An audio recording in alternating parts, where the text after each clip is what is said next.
500 million genetically engineered mosquitoes will be released in South Florida if the Florida Keys Mosquito Control Board gets their way.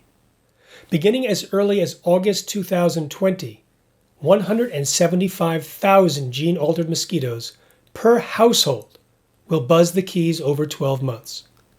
The following are two plausible outcomes set in the year 2024.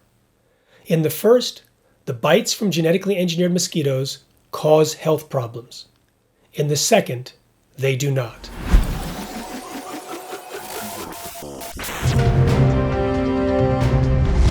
Our top story this evening is continuing coverage of the disaster in South Florida, which has come to be known around the world as nature's revenge.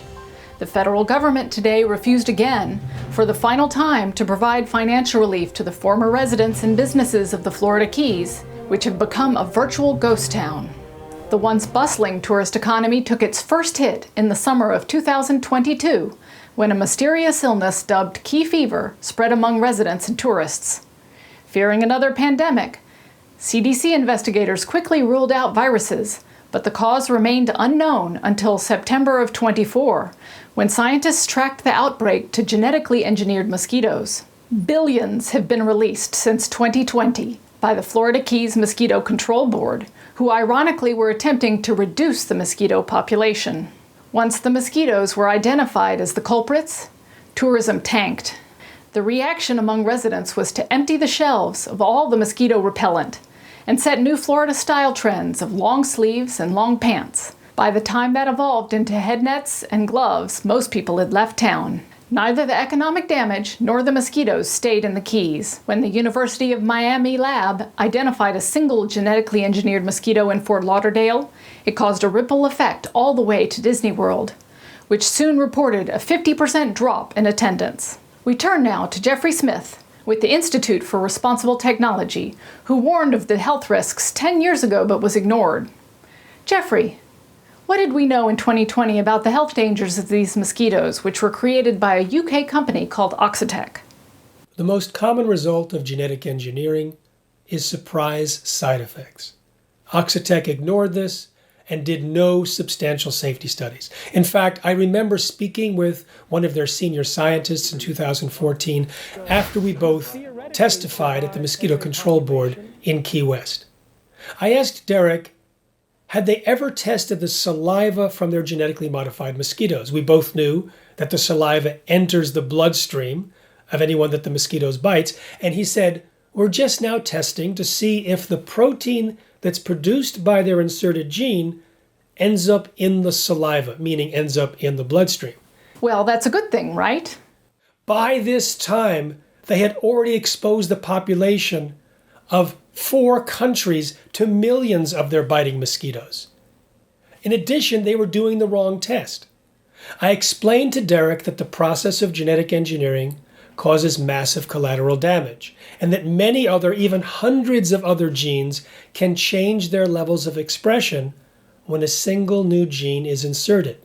So new toxins, new allergens, or higher levels of existing toxins or allergens could end up in the saliva of their biting mosquito. I said, shouldn't you be testing the full composition of the saliva and not just looking for one new protein? I'll never forget his response. He said, good idea. Thank you for your time, Jeffrey. Oxitec was the first company in the Keys to shut its doors once their mosquitoes were implicated. Without U.S. assets, this foreign company cannot be sued. And now, with confirmation that the feds are not bailing them out, South Florida faces a rising price tag, already estimated at over $15 billion. I'm Emily Skeeter, and you're watching WFAK, where fake news tells the truth. We turn now to South Florida, where life is getting back to normal after their economy suffered from a very unusual crisis. In what has been dubbed by the tabloids as the Frankensect apocalypse, the story began in April 2024, when the young daughter of a British family visiting Key West fell into a mysterious coma. When doctors couldn't identify the cause, the mother searched online and discovered that billions of genetically engineered mosquitoes had been released in the area, starting in 2020. Knowing that her daughter had several bites just before collapsing, the mother started sharing her concerns on social media. The mosquito story went viral, first online in England, and then it swarmed through the infamous UK tabloids. Soon it flew across the pond to infect supermarket tabloids here, who blew the whole thing up to epic proportions. Florida tourism flatlined. Once officials verified that the girl's coma was unrelated to genetically engineered mosquitoes, the tourist development councils, chambers of commerce, and various tourist companies, including Disney, who alone lost over $1 billion, chipped in to run a multi-million-dollar PR and social media campaign to set people straight. And today, the first cruise ship in 3 months arrives back at Key West. We're told, however, that the members of the Florida Keys Mosquito Control Board, who approved the release, will not be returning to their homes in the Keys. This has been Emily Swat reporting for WFAK, where fake news tells the truth.